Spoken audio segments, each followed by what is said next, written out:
muy buenas tardes con todos. Muy buenas tardes con los presentes en este canal de Zoom y con la gente también conectada en Facebook Live. Les quiero dar la más cordial bienvenida a estas primeras jornadas de tecnologías de información que la Pontificia Universidad Católica, conjuntamente con la Facultad de Ingeniería, está ofertando a la sociedad ecuatoriana. Bienvenidos todos. En el marco de las maestrías virtuales que la Facultad de Ingeniería oferta a la sociedad, entre estas la maestría en Biología Computacional, la maestría en Sistemas de Información con mención en Ciencia de Datos, la maestría en Tecnologías de Información con mención en Gestión y Administración de Tecnologías de Información, les doy la más cordial bienvenida a este conjunto de charlas que en estas primeras jornadas tecnológicas la Pontificia Universidad Católica y la Facultad de Ingeniería ha preparado para nuestra sociedad ecuatoriana. Bienvenidos a esta primera charla con tema el genoma humano. ¿Sí? Nuestros panelistas el día de hoy. Sí, tenemos a la ingeniera Yadira Estefanía Salguero Salas, es ingeniera en agroindustria, es magíster en ciencias químicas, ¿sí? Y se desempeña como docente investigadora en la Escuela Politécnica Nacional. También nos acompaña Manuel Alejandro Cova, es químico farmacéutico y se desempeña como asistente de investigación del Instituto de Investigación en Zoonosis, ¿sí? De la Universidad Central del Ecuador. También está con nosotros Gabriela Inés Méndez Silva, es ingeniera en biotecnología, magíster en microbiología y se desempeña como docente investigadora de la Universidad Politécnica Salesiana. Está con nosotros también Tania Magali Recalde Chiluisa, es ingeniera en sistemas y computación, magíster en sistemas informáticos gerencial y es docente investigadora universitaria. Sí, también está con nosotros César Augusto Novoa Terán, es ingeniero en computación, magíster en telecomunicaciones y es docente de computación de la Universidad de Guayaquil. Bienvenidos, señores profesionales, magísters y señores panelistas. Adelante, entonces les doy la bienvenida y arranquemos con esta primera charla. Listo. Buenas tardes con todos los presentes. Por favor, me indican si pueden visualizar la presentación. Sí, está muy clara. Adelante. Perfecto. Entonces, el contenido de la siguiente presentación es una breve introducción, definición del genoma humano, estrategias de secuenciación, historia del proyecto del genoma humano, aplicaciones de la genómica en el ámbito de la salud e implicaciones éticas, legales y sociales. Bueno, pues a modo de introducción les puedo comentar que todos los organismos vivos estamos compuestos por células y la información genética está contenida en el ADN o ácido desóxido ribonucleico. El ADN es el componente principal de los cromosomas y una célula humana contiene 46 cromosomas, o lo que es lo mismo, 23 pares de cromosomas. De cada par, uno proviene de la madre, uno proviene del padre, y se dice que estos cromosomas son homólogos. Si nos enfocamos en la estructura de la molécula del ADN, podemos ver que es una molécula bicatenaria, es decir, que tiene dos hebras en forma de hélice. Esta estructura fue descubierta por Watson y Crick en 1953.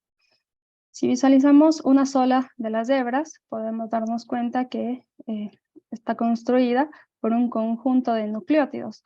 Un nucleótido está conformado por un grupo fosfato, un azúcar, que en este caso es la desoxirribosa, y una base nitrogenada, que puede ser la guanina, citosina, adenina o timina.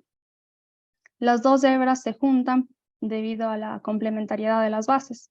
La guanina se junta con la citosina y la adenina con la timina. Entonces, si por ejemplo tenemos una secuencia de ADN como la que se muestra en color azul, no, pues la secuencia complementaria sería la que se muestra en naranja. Siempre la timina se junta con una adenina, la guanina con una citosina. Y esto es especialmente importante debido a que nos permite la replicación del ADN. ¿En qué consiste la replicación? Separamos las dos hebras y cada una de las hebras nos va a servir de molde para construir, por medio de enzimas, otra doble hélice. Entonces, de una doble hélice podemos obtener 2 dobles hélices.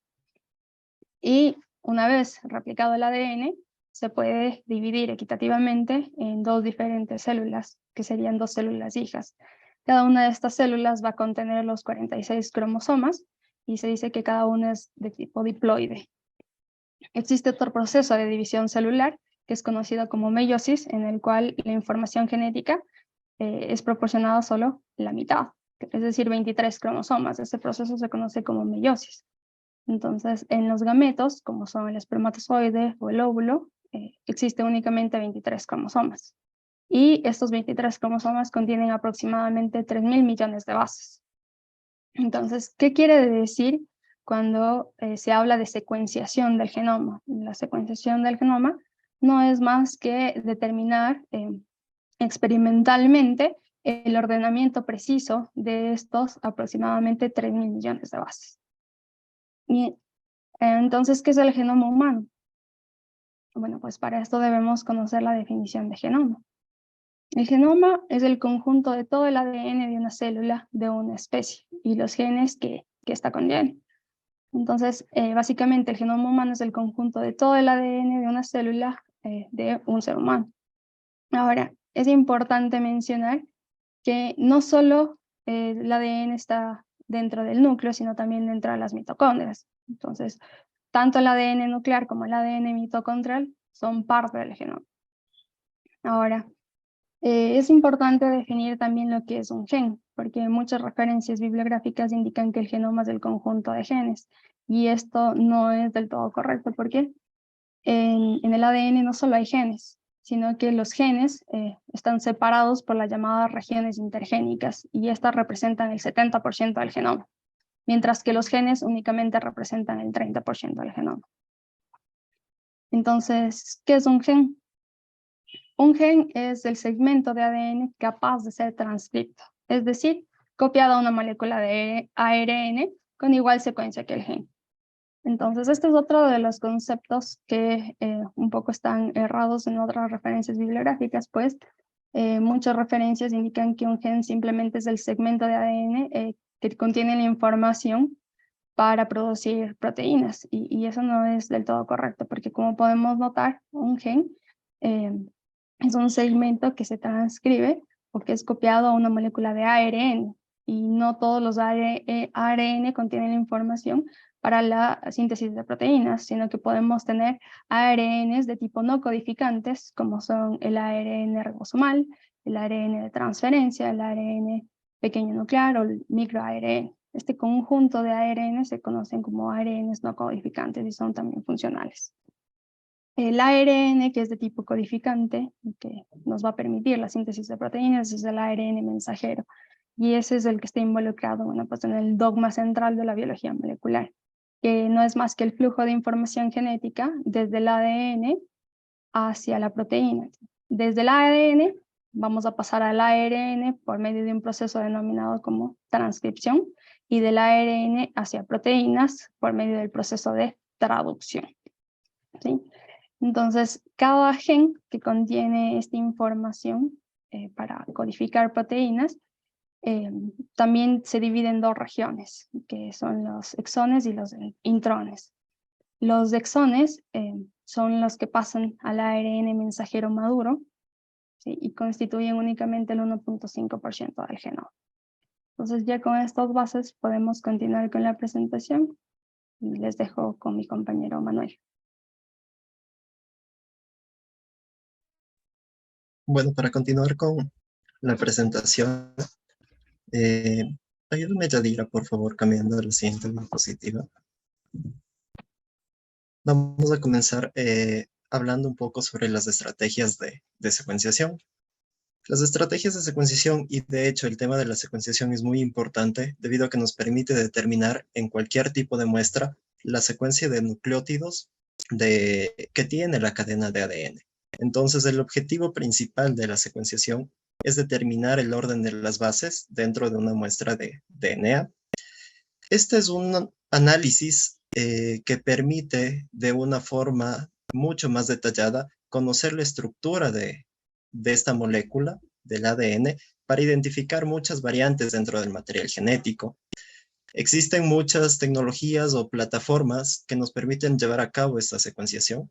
La primera de ellas surgió en el año de 1975 con la secuenciación de Sanger, la cual posteriormente fue realizada unas modificaciones y se basa en una técnica de nucleótidos de terminación de cadena, donde se utilizan didesoxinucleótidos con terminadores fluorescentes que se van añadiendo paulatinamente a cada una de las cadenas.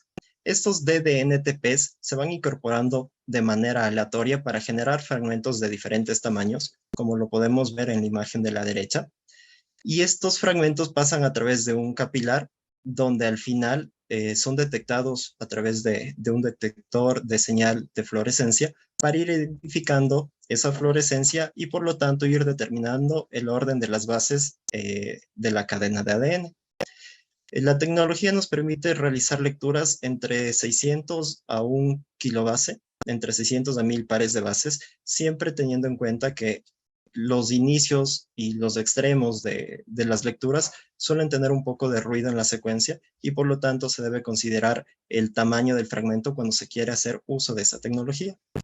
La siguiente estrategia de la que vamos a hablar es la secuenciación de Illumina. Esta pertenece a una de las tecnologías o secuenciación de próxima generación, o también se lo conoce como secuenciación de alto rendimiento. Es una técnica que se basa en secuenciación por síntesis, que permite leer fragmentos mucho más cortos, aproximadamente entre 300 a 600 pares de bases, con un tipo de lecturas muy particular denominado pair-end, lecturas pareadas por ambos extremos, tanto en sentido forward como en sentido reverse.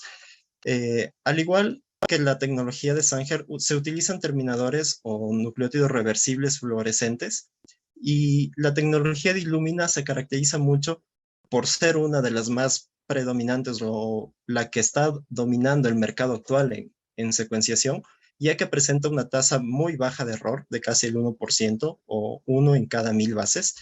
Y ese proceso ocurre en una celda de flujo. Es muy importante también porque a través de esta tecnología se puede secuenciar el RNA, se pueden secuenciar únicamente el exoma de todo el genoma. Entonces nos permite tener un poco más de aplicaciones dentro de los análisis que uno requiere hacer. A continuación tenemos un pequeño video, el cual nos muestra cómo es la estrategia que se sigue para la secuenciación de Illumina. Dentro de las tecnologías de secuenciación siempre se requiere la preparación de las muestras o la preparación de las librerías, donde se parte de una cadena de ADN de doble hélice. Se deben añadir adaptadores a los extremos de la secuencia. Previamente, el ADN es fragmentado al azar para generar fragmentos pequeños que van a ser leídos por el equipo. La imagen que pueden ver en el video corresponde a una celda de flujo, que es donde tiene lugar la secuenciación, en donde existen unos pequeños adaptadores que permiten unirse a la librería que nosotros hemos preparado a partir de nuestra muestra. Estos adaptadores, después de que se unen, se realiza un proceso de amplificación por PCR y se empiezan a generar clústeres o fragmentos que se agrupan dentro de la celda de flujo, que posteriormente son leídos por un equipo para determinar la fluorescencia y por lo tanto la secuencia de la muestra.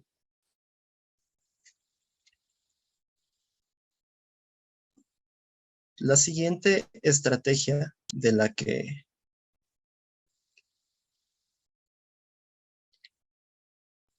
vamos a conversar es la secuenciación de PacBio. Esta también pertenece a la secuenciación de última generación y estas tecnologías permiten realizar lecturas mucho más largas de hasta 30 a 200.000 pares de bases, y es una secuenciación de moléculas en tiempo real que también ocurre en una pequeña celda, en donde se caracteriza por detectar pulsos que se generan con la adición de cada nucleótido, que de igual manera son marcados con fluoróforos. Como les mencionaba anteriormente, estas tecnologías requieren preparar la muestra previamente y en este caso se requiere un adaptador inicial para generar un ADN de doble cadena de forma circular que va a ser leído por una ADN polimerasa y de este modo se irá detectando los cambios en los pulsos con cada adición de nucleótidos. A continuación tenemos otra de las tecnologías más utilizadas actualmente, que es la secuenciación de Oxford Nanopore. También es una secuenciación basada en tiempo real. Permite realizar lecturas mucho más largas de hasta 2 millones de pares de bases. Y la tecnología o la metodología en la que se realiza esta técnica es detectar cambios en la intensidad de corriente con la adición de cada nucleótido igual marcado con un fluoróforo a medida que van atravesando una proteína embebida dentro de una membrana de un polímero. De este modo se va detectando la secuencia de ADN y particularmente esta tecnología tiene equipos que son portables como el Mini Ion, que es la imagen que se puede observar en la parte superior derecha, que permite la secuenciación de muestras en el campo, en el trabajo de campo, de una manera mucho más rápida para el análisis de datos. Finalmente, para concluir, se tienen otras estrategias de secuenciación que han sido o han caído en desuso. Entre ellas está la pirosecuenciación, que permite las lecturas de fragmentos de hasta 700 pares de bases y se basa en una técnica de amplificación a través de una emulsión de PCR, detectando el grupo pirofosfato que se libera al añadir cada nucleótido. La secuenciación de Ion Torrent, que también permite lecturas largas y esta detecta los cambios del pH cuando se libera iones de hidrógeno al medio, a la solución, al incorporar cada nucleótido en la cadena. Y la secuenciación Solid, que es una secuenciación basada en ligación, en la cual utiliza enzimas ligasas para detectar igualmente las señales de fluorescencia a través de los nucleótidos marcados.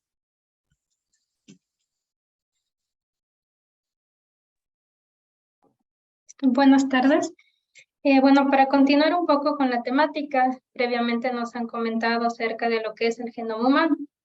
Para entender un poco más lo que es el genoma humano, se desarrolló lo que es el proyecto del genoma humano. Y para ello se requiere una serie de tecnologías que se fueron descubriendo a lo largo de los años. Inicialmente les voy a ir comentando un poco los descubrimientos más importantes que contribuyeron justamente a desarrollar este proyecto del genoma humano. Un primer aporte importante fue el de Gregor Mendel, quien explica lo que es la herencia genética, recordando que se refiere al proceso de transmisión de características físicas y biológicas de padres a hijos. También más adelante, Oswald Avery, Colin McCarthy estudian lo que se refiere a la estructura del material genético y ya lo asocian al ADN como el material que está relacionado con la herencia. También se estudia lo que se conoce como el código genético, que básicamente es el conjunto de reglas que van a definir cómo se traduce una secuencia de nucleótidos en el ARN, que estaría relacionado con lo comentado previamente acerca del dogma de la biología molecular. Más adelante, Cohen y Boyer desarrollaron la tecnología del ADN recombinante. ¿A qué se refiere el ADN recombinante? Son moléculas de ADN que se forman mediante métodos de laboratorio que tienen como objetivo recombinar o unir material genético de diferentes organismos con el objetivo normalmente de dar nuevas características a un individuo o un organismo. Luego tenemos la contribución de Frederick Sanger y Walter Gilbert, quienes desarrollaron los métodos de secuenciación que previamente les habían comentado cómo funcionan. Vale resaltar aquí que el proyecto del genoma humano se basó inicialmente y principalmente en la secuenciación de Sanger. El objetivo de la secuenciación es descifrar la secuencia del material genético, en este caso del material genético del ser humano. Con estas tecnologías de secuenciación nació la necesidad de recopilar toda esa información de la secuenciación en una biblioteca. Es lo que nosotros conocemos como una base de datos. Y una de las más importantes es GenBank, en el cual ustedes pueden encontrar información acerca de las secuencias de ARN mensajero, regiones codificantes, no codificantes, ADN genómico, ARN ribosómico, entre otros. Con el desarrollo de la secuenciación, comenzó a aparecer o darse diferentes hallazgos de interés, sobre todo en el área médica. Por ejemplo, en 1983 se descubrió el primer gen que estaba asociado con una enfermedad hereditaria que se llama la enfermedad de Huntington. Con todo, esta enfermedad está relacionada con lo que es la degradación progresiva de células nerviosas del cerebro. Estos descubrimientos son importantes ya que pueden contribuir posteriormente a encontrar una terapia o un tratamiento para estas enfermedades.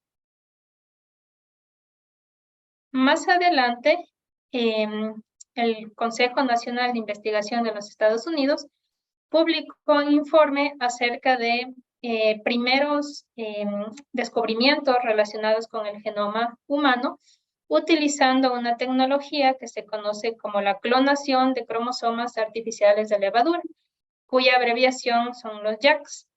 ¿A qué me refiero con esto? Básicamente es una molécula, por ejemplo, de ADN humano obtenida por ingeniería genética que se usa para clonar secuencias de ADN utilizando células de levadura. Nos ayuda en el proceso de secuenciación y clonación. También otro evento importante es el descubrimiento del gen de la fibrosis quística, que fue identificado por una tecnología de clonación posicional, que esta tecnología nos ayuda a localizar en un cromosoma la posición específica de un gen asociado a una enfermedad. Por ejemplo, en el caso de la fibrosis quística, se descubrió que el gen CFTR, que está ubicado en el cromosoma 7, era el que estaba asociado, digamos, a esta enfermedad. Una vez que se dieron todos estos descubrimientos, fue en 1990 cuando oficialmente se dio el lanzamiento del proyecto del genoma humano. Esto se realizó por el Ministerio de Energía de Estados Unidos y se programó que tendría una duración de 15 años con una inversión aproximada de $3.000 millones, en el cual participaban varios países, como por ejemplo Reino Unido, Francia, Alemania, Japón, China. Sin embargo, la mayor parte de las secuencias de genoma humano utilizadas para este proyecto provinieron de Estados Unidos, específicamente de Nueva York, en Buffalo, donde participaron aproximadamente 12 donantes, de los cuales se estudió su material genético. También en este mismo año, cuando se dio el lanzamiento del proyecto del genoma humano, también se realizó ya el mapeo de un primer gen asociado al cáncer de mama. El gen se llama BRCA1. Es importante mencionar porque lógicamente conocemos que todas las enfermedades asociadas a cáncer son una problemática a nivel de salud. Entonces, comenzar a investigar un poco los genes relacionados podrían servir igual para tratar de buscar alternativas para el tratamiento de este tipo de afecciones.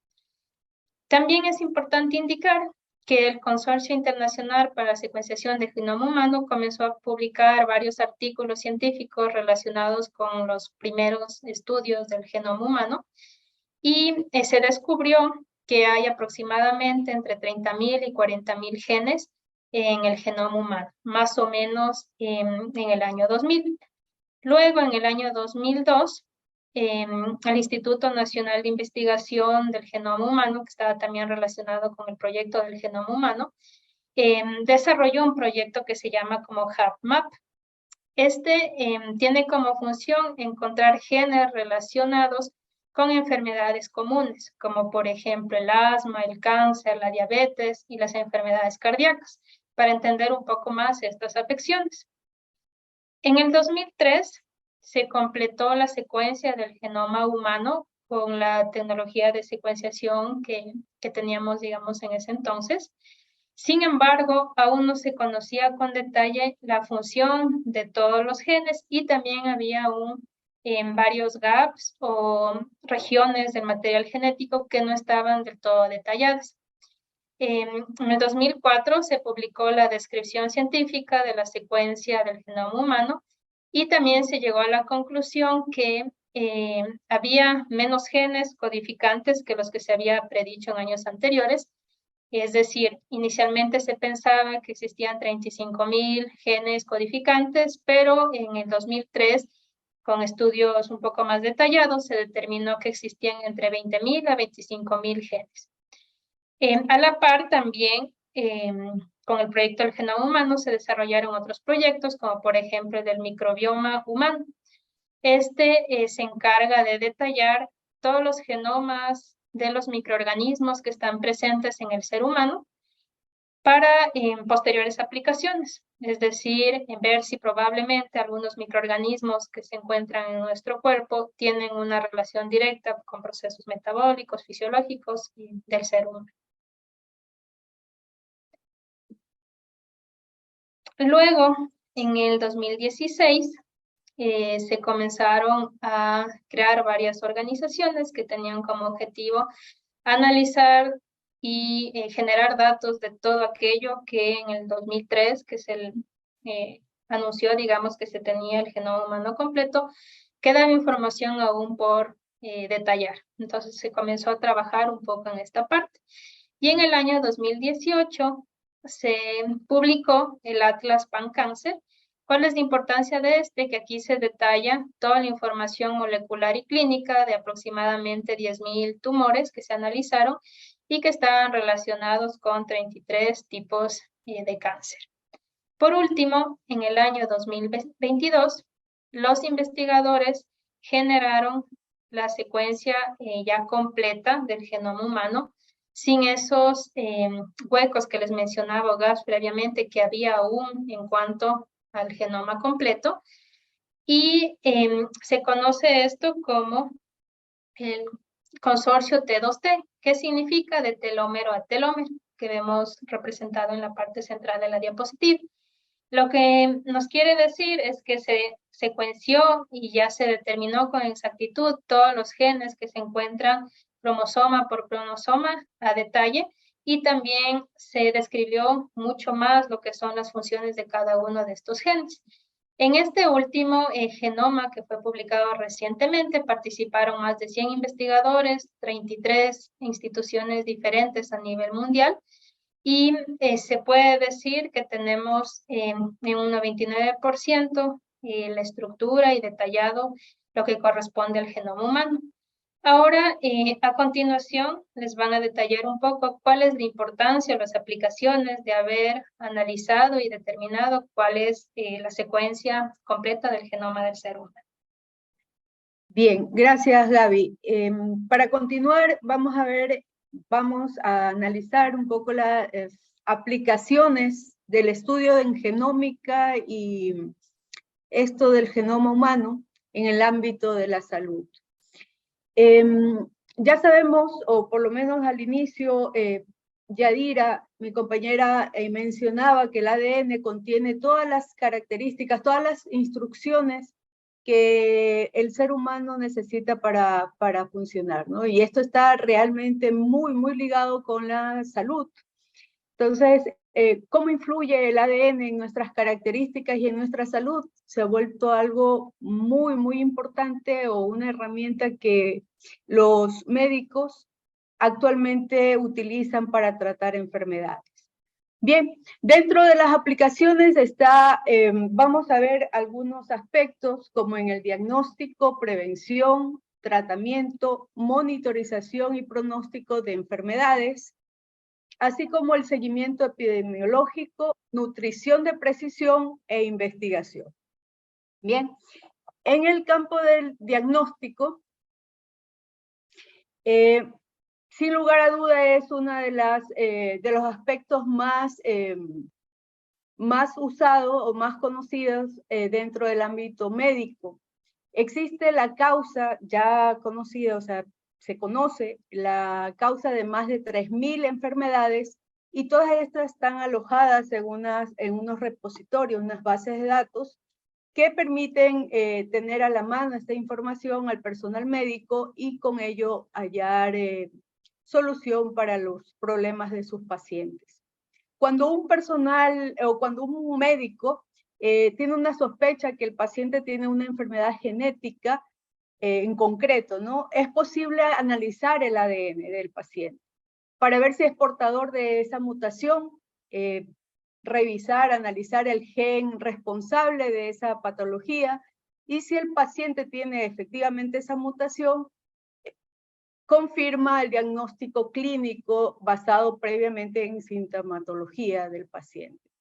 Pero bueno, no siempre es tan sencillo, a veces sí hay enfermedades raras y ha tocado igual hacer un análisis del genoma completo para determinar qué gen causa el problema.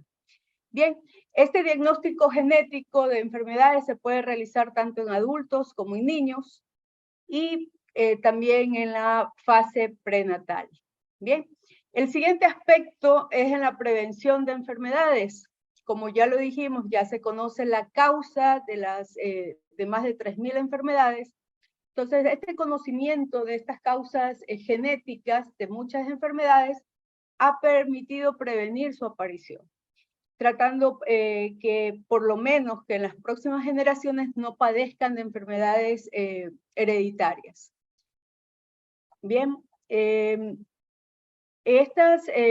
por ejemplo,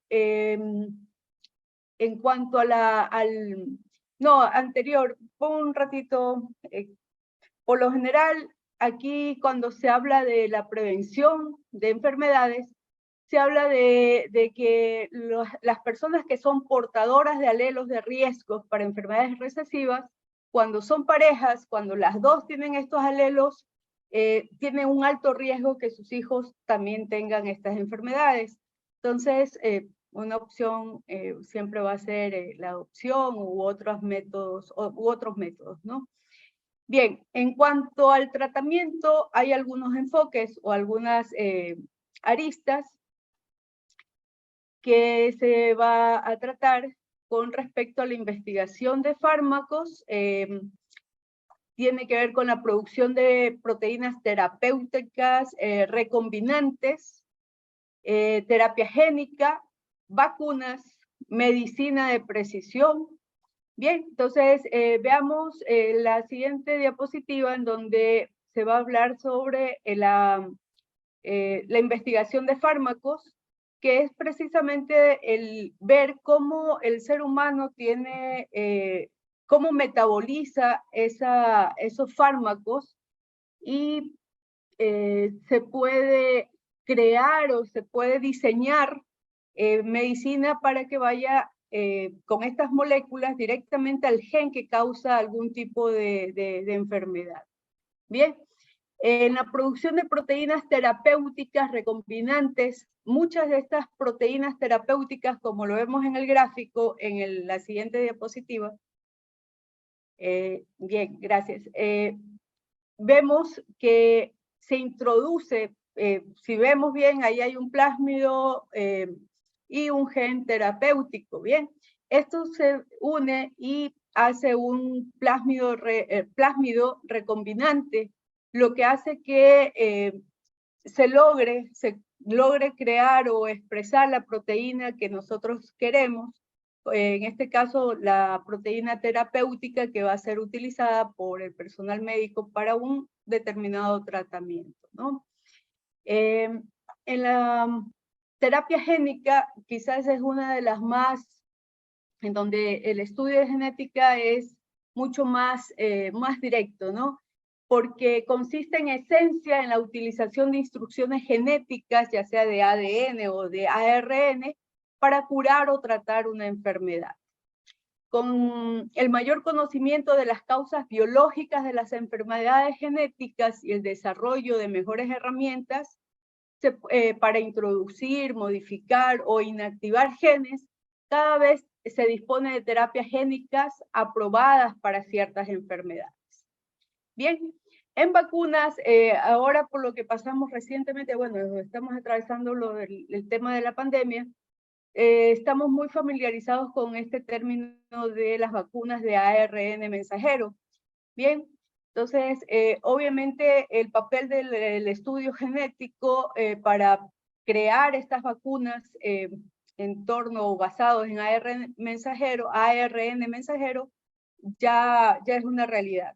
aunque no es la única metodología, ¿no? También se puede, lo que vimos anteriormente, producir proteínas terapéuticas en bacterias o células de levadura o mamíferos para producir antígenos que estimulen al sistema inmunitario y lo preparen para una posible infección por un agente infeccioso. Bien, y por último, lo de la medicina de prevención en cuanto al tratamiento, ¿no?, de enfermedades. En la siguiente, Yadira, tenemos que esto no es otra cosa que el tratar la medicina de precisión o personalizada. Esto tiene que ver que el tratamiento va de acuerdo a las características y entre ellas la genética del paciente, ¿no? Y no es que es para cada uno, por lo general es para un grupo que sigue un determinado patrón, ¿no? Si vemos en la gráfica, tenemos que la medicina de precisión basa su estudio en la fisiología, en el genotipo del paciente, el estilo de vida, factores medioambientales y el microbioma. Y las herramientas de la medicina de precisión pueden producir grupos o resultados en cuanto a la susceptibilidad de ciertas enfermedades, marcadores diagnósticos, marcadores de pronósticos, respuestas a tratamientos. Bien, siguiente. Aquí vemos la medicina de precisión en cada una de las etapas del ciclo de vida del ser humano, desde su concepción hasta inclusive su autopsia. Bien, listo. Siguiente. Otro de las aplicaciones de la genómica es la monitorización de las enfermedades. Gracias a la secuenciación masiva y a toda esta tecnología de alto rendimiento, nos ha permitido monitorizar cómo se avanza la enfermedad, estudiar la efectividad de un tratamiento, detectar resistencias a un determinado tratamiento y detectar células tumorales que permanecen inclusive después de algún tratamiento. Bien. En el pronóstico de enfermedades, la genética puede facilitar el realizar predicciones sobre la posible evolución de un paciente. Bien, por lo general, por citarles un caso, el cáncer, la presencia de ciertas mutaciones puede estar relacionada con una evolución más agresiva o una mayor facilidad para que se desarrolle resistencia a un tratamiento. Entonces, en este caso, se puede hablar de una peor evolución clínica. Entonces, esto también tiene que ver, ¿no?, con la genética y que se basa el personal médico para poder pronosticar estas reacciones, estas eventualidades y seguir el mejor tratamiento, ¿no?, el mejor protocolo. El sexto campo de acción o de aplicación es el seguimiento epidemiológico. La epidemia que acabamos de pasar es un ejemplo, ¿no?, estupendo, que nos permite ver que las herramientas genómicas permiten estudiar en tiempo real la evolución de un virus, en este caso, ¿no?, a nivel mundial.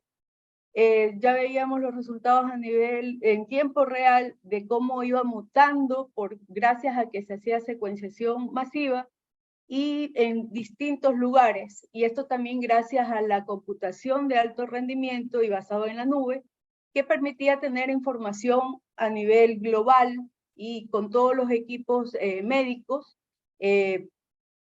listos para analizar los resultados. Bien, el séptimo es la nutrición de precisión, que así como la medicina de precisión, tiene que ver con la dieta, cómo se adapta la dieta a cada individuo, de acuerdo a su perfil genético, a sus características, edad, sexo, peso, altura. Bien, es igual que la medicina de precisión y lo que pretende es ver ahora no es tanto cómo metabolizar el fármaco, que es la medicina de precisión, sino ahora es cómo metabolizar los nutrientes o el alimento que ingiere el individuo. Bien, los problemas de metabolismo y que obviamente tiene que ver con alguna alteración del gen, de un gen determinado. Por ejemplo, para la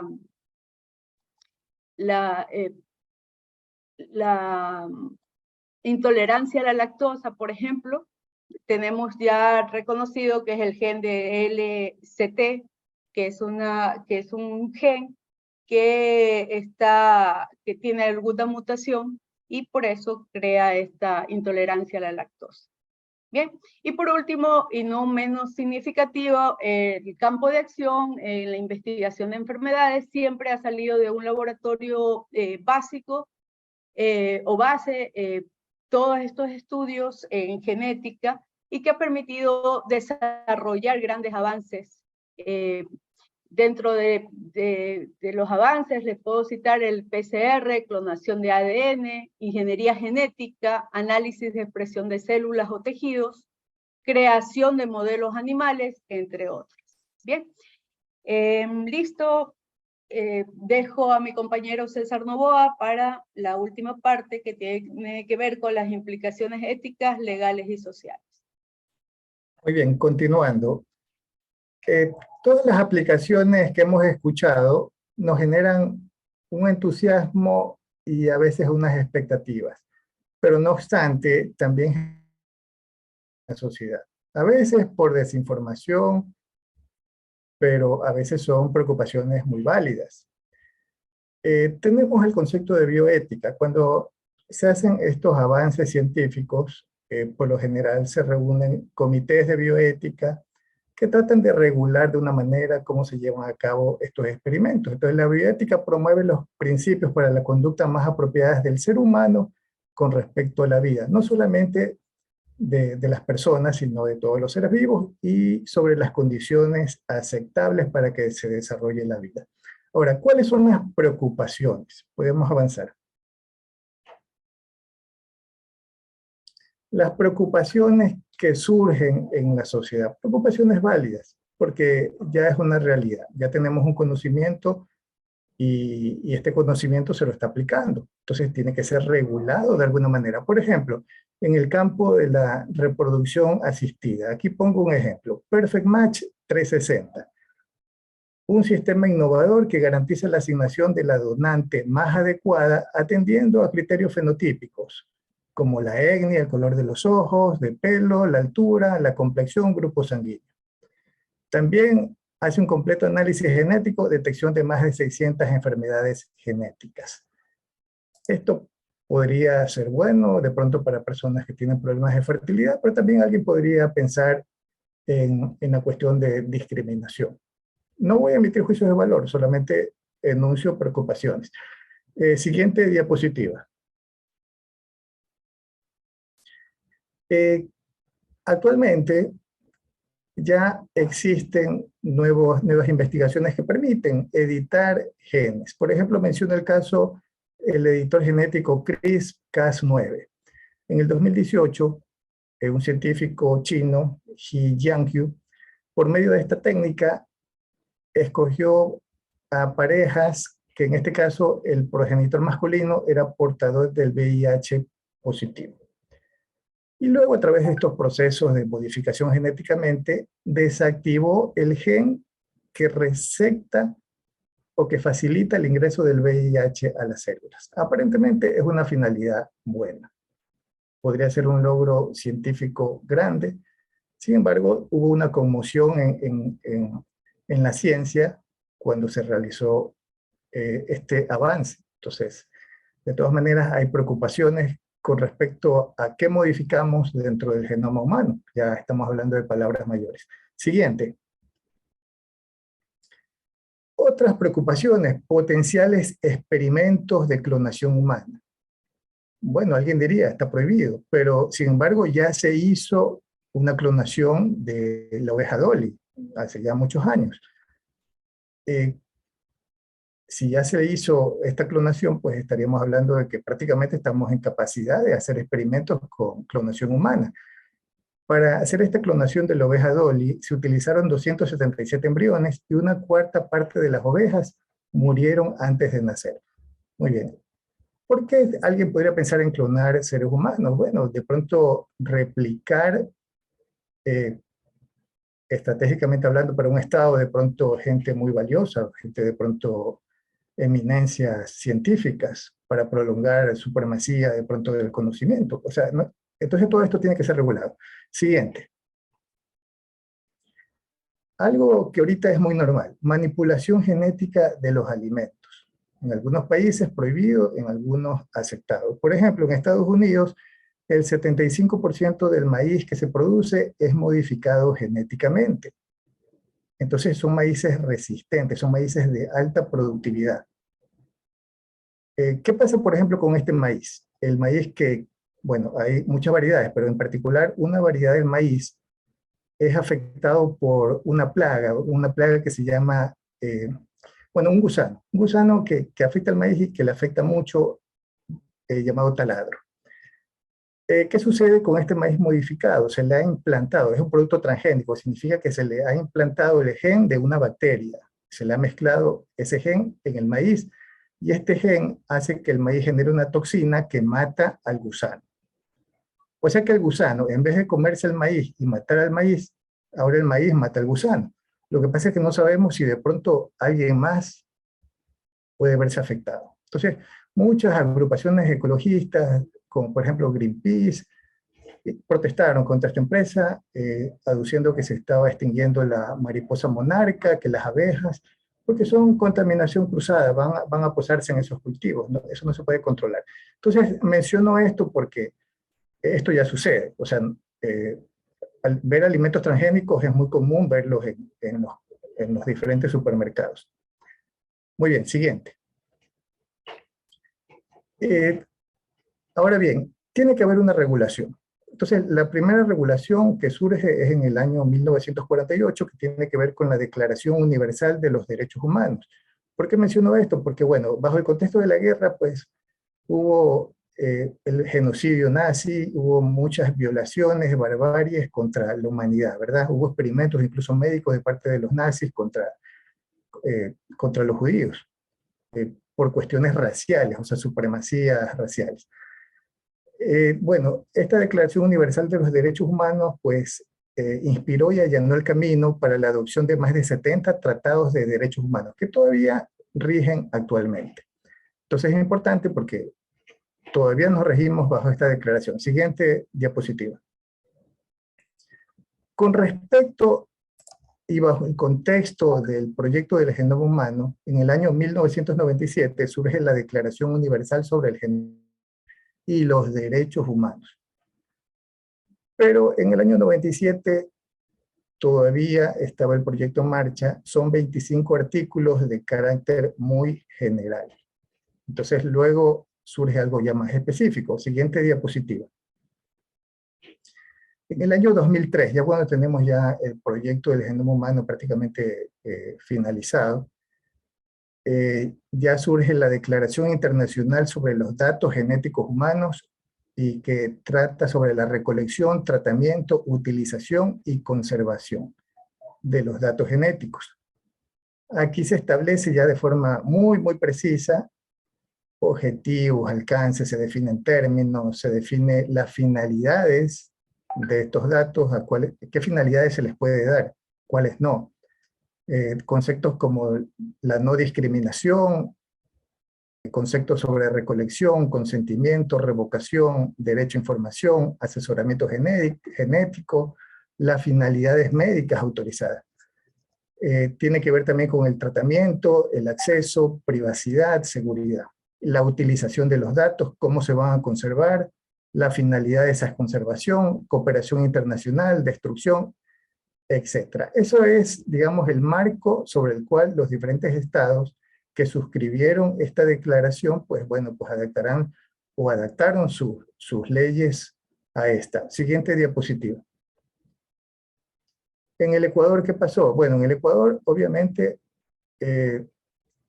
hasta antes del 2008, pues, no se mencionaba el tema genético. Ya en el 2008, en el artículo 66, que tiene que ver con los derechos del ser humano, el derecho a la integridad personal incluye en su literal D la prohibición del uso de material genético y la experimentación científica que atenten contra los derechos humanos. Entonces, los derechos humanos, pues, es la base para aplicar este artículo. Es como muy escueto. En el 2008 es escueto. Entonces, luego surge el reglamento específico. Siguiente diapositiva. El reglamento específico surge en el 2013. Estamos hablando del reglamento para uso del material genético humano en el Ecuador, y ya tiene muchas precisiones sobre lo que se puede hacer en el Ecuador con respecto a datos genéticos, a investigación. Entonces se garantiza la protección del genoma del ciudadano ecuatoriano, se regula todos los propósitos de recolección, utilización, almacenamiento, disposición del material genético, establece los principios de investigación biomédica en el Ecuador, o sea, todo lo que tenga que ver con investigación, pues está ya regulado, establece derechos y libertades, tiene que ver con la protección de datos personales y confidencialidad, no discriminación, gratuidad y seguridad, se establecen los límites. En general, he mencionado los más importantes, pero son más de 30 artículos, en total 30 artículos, basados en la normativa mencionada anterior, que fue suscrito el Ecuador también, y que se han ajustado a la Constitución ecuatoriana. Por ejemplo, en el tema de los alimentos transgénicos, el artículo 401 de la Constitución ecuatoriana, por ejemplo, establece que está prohibido el cultivo de alimentos transgénicos. Está totalmente prohibido. Entonces, no podemos nosotros cultivar. Cuando nosotros vemos en el supermercado productos transgénicos, es porque no ha sido cultivado en Ecuador. Tiene que ser producto, al menos si es cultivado en Ecuador, pues son productos que están libres de manipulación genética. Bueno, eso es el aporte en lo que tiene que ver con lo legal, con lo social y con lo ético. Ok, muchísimas gracias. Dejamos abierto el chat para las preguntas, por favor. Tengo una pregunta por aquí. Dice, ¿cuáles son los principales hallazgos como resultado del proyecto del genoma humano? Bueno, Cualquiera de los panelistas. Adelante. sí, dentro de lo que es el proyecto del genoma humano, digamos, ahí se dividen dos hallazgos importantes. El primero con el primer genoma completo que se descubrió en el 2003 y luego en el 2022. Principalmente se determinó que el genoma tenía aproximadamente 3.1 mil millones de pares de bases. Por otro lado, algo importante también es que analizaron que entre diferentes individuos los genomas podrían llegar a tener una similitud incluso del 99.9%. También se determinó que dentro de todo el genoma humano, una porción muy pequeña del genoma era capaz de codificar. Más o menos se determinó que un 2% de todo el genoma era el codificante. Y también algo interesante del estudio del genoma humano del 2022 fue el hecho que ya se estudió mucho más lo que es el material genético repetitivo. Y se vio que más o menos el 50% de todo el genoma correspondía a esta categoría. Entonces, todos estos hallazgos tienen mucho que ver con las aplicaciones que nos había comentado Tania, ya que se detalló mucho más todos los genes existentes y las funciones relacionadas a estos. Correcto, muchísimas gracias. No tengo más preguntas por acá. Perdón, dice, ¿es verdad que el genoma humano es igual que el de los primates? ¿Qué tan cierto es? Esto nos pregunta Roberto Pacheco. Adelante, por favor. Bueno, el genoma humano como tal tiene un porcentaje de similitud, ¿no? Con varios organismos, por eso se hacen estudios filogenéticos. No obstante, tienen porcentaje, por ejemplo, de diferencia como con el de los ratones en un 2%. Entonces, por eso también se utilizan los ratones como para las investigaciones biomédicas. Ahora, el porcentaje de similitud con los primates debería especificarse, ¿no? Si son chimpancés, si son gorilas como tal, pero sí tendrá un porcentaje alto de similitud. No son iguales, obviamente, pero tendrán similitud. Sí, bueno, únicamente para acotar a lo comentado por mi compañera, efectivamente se debería conocer la especie de primate para conocer con mayor exactitud el porcentaje de similitud que presenta con el humano. El De hecho, chimpancé, por ejemplo, hay un estudio 99. exacto que con el chimpancé revela una identidad del 99% y principalmente detallan en un estudio publicado en Nature que existen las diferencias a través de las regiones repetitivas del ADN, que puede haber mayor número de secuencias repetitivas dentro del genoma humano en comparación a la del chimpancé. Y lógicamente, estas diferencias son las que marcan que no sean parecidos o no sean idénticos en su totalidad. Correcto, muchísimas gracias. No tengo más preguntas por acá. Quiero felicitar a los panelistas. Muchísimas gracias. Damos por cerrado esta presentación. Adelante con la presentación de las 6 de la tarde. Muchísimas gracias. Unas muy buenas tardes para todos. Gracias. Gracias, hasta luego. Muchas gracias. Gracias.